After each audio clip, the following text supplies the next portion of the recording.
Hello friends, अपना मकान बनाते समय जब आपकी फुटिंग फाउंडेशन यानी नींव कंप्लीट हो जाती है, इसके बाद प्लिंथ बीम लेवल तक आपके कॉलम भी रेडी हो जाते हैं, तो प्लिंथ लेवल पर एक बीम डाला जाता है जिसे प्लिंथ बीम कहा जाता है।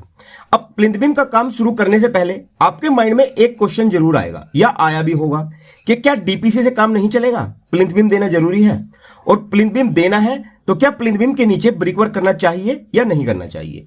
अब डीपीसी देनी है या प्लिंथ बीम, इस पर मैंने ऑलरेडी अपनी पिछली वीडियो में सब क्लियर किया था।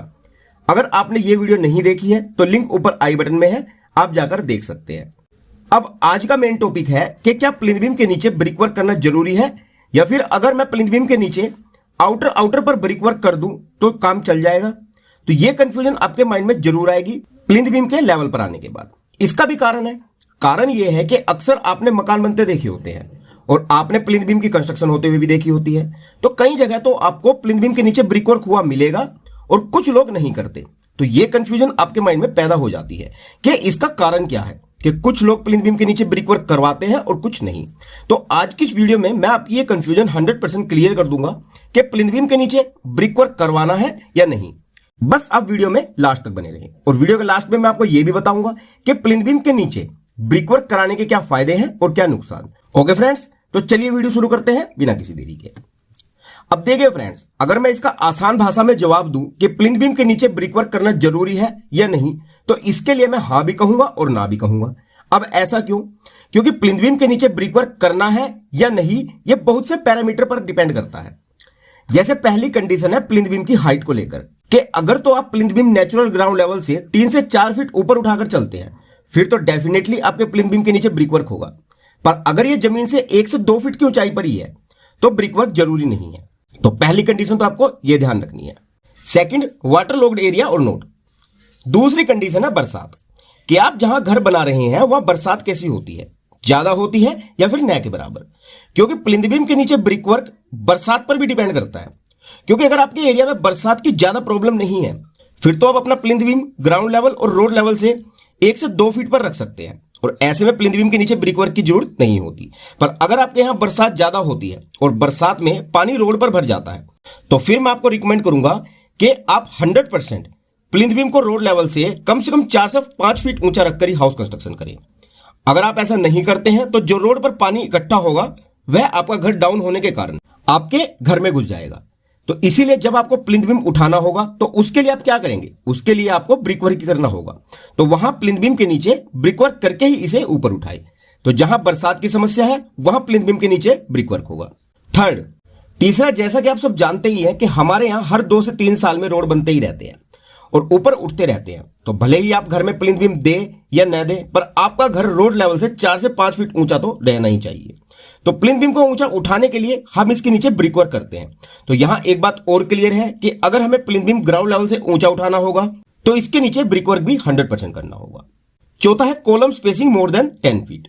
इट मींस कि अगर आपके घर में 2 कॉलम के बीच का डिस्टेंस, यानी कि एक कॉलम से दूसरे कॉलम की दूरी 10 फीट से ज्यादा है, तो ऐसे में लेटरल लोड के कारण बेंडिंग मूवमेंट होने के चांसेस बहुत ज्यादा रहते हैं।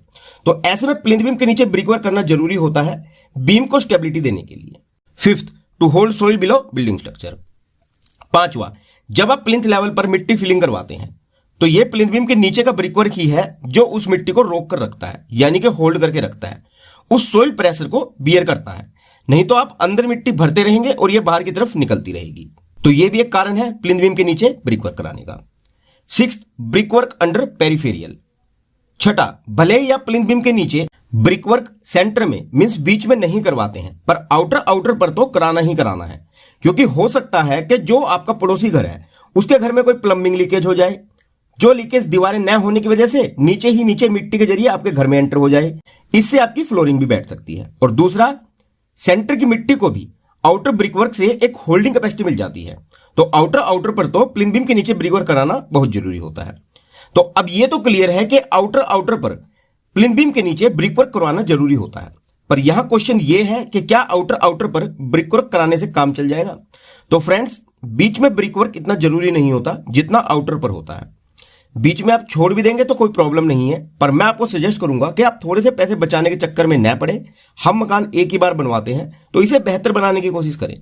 तो आप आउटर के बजाय पूरे प्लिंथ बीम के नीचे ब्रिक वर्क करवाएंगे तो अच्छा होगा। इसका भी एक रीजन है, वो क्या कि अगर आप पूरे प्लिंथ बीम के नीचे ब्रिक वर्क करवाते हैं तो आपका पूरा फ्लोरिंग एरिया अलग अलग रूम के एरिया में डिस्ट्रीब्यूट हो जाता है। ऐसे में अगर किसी रूम एरिया के नीचे सोइल सेटलमेंट होता भी है तो सिर्फ उसी रूम की फ्लोरिंग डिस्टर्ब होगी, नहीं तो अगर आपने पूरे प्लिंथ बीम के नीचे ब्रिक वर्क नहीं कराया होगा तो आपका फ्लोरिंग एरिया एक ही होगा, जिससे सेटलमेंट कहीं भी हो फ्लोरिंग पूरे घर की डिस्टर्ब हो सकती है। इसीलिए मैं रिकमेंड करूंगा कि आप आउटर के बजाय पूरे घर के प्लिंथ बीम के नीचे ब्रिक वर्क करवाएं। और हाँ, जो आपका प्लिंथ बीम के नीचे का ब्रिक वर्क है वह 9 इंच से कम नहीं होना चाहिए, जिसका बेस 14 इंच या 18 इंच का मिनिमम रखना है। और आउटर के ब्रिक वर्क पर रफ प्लास्टर भी करेंगे तो अच्छा रहेगा। तो आई होप कि अब आप इसे अच्छे से समझ गए हैं और ये जानकारी आप लोगों के लिए यूजफुल रहेगी। अगर जानकारी पसंद आई हो तो वीडियो को ज्यादा से ज्यादा लाइक और शेयर करना न भूलिएगा। आप हमारे चैनल को भी सब्सक्राइब कर सकते हैं हाउस कंस्ट्रक्शन से रिलेटेड नई वीडियोस देखने के लिए।